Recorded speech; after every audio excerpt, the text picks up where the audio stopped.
What is the meaning of the cross for us?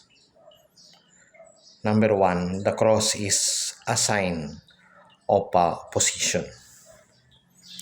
But do not be fearful or afraid of opposition because it is a natural law.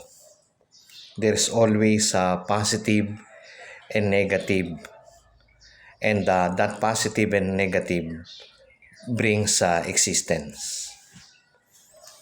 That's why problems are normal. If you do not have a problem, if you do not have a cross, then your life is abnormal. Then you are in the mental hospital.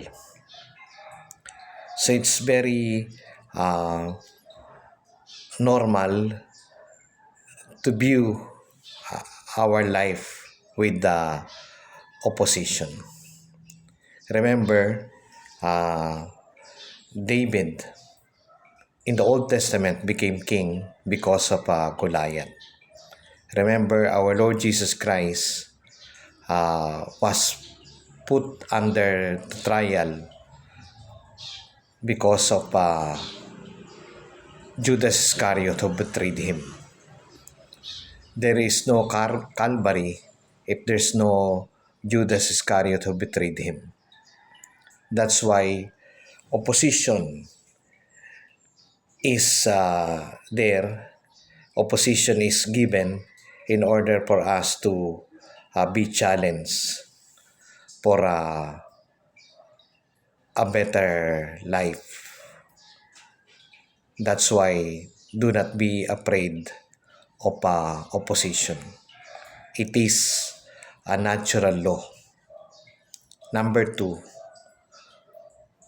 do not run away whenever there is a cross. The cross actually is a gift shared by our Lord to the saints. Our Lord has only few friends because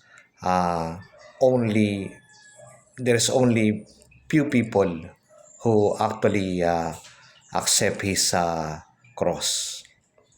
So whenever there is a cross, do not run away. Embrace the cross now and you will be victorious tomorrow. If you run away from your cross, if you run away from your problems, it will be a double cross, a double problem in the following day. So embrace your cross and follow Jesus. Amen. Have a blessed Good Friday.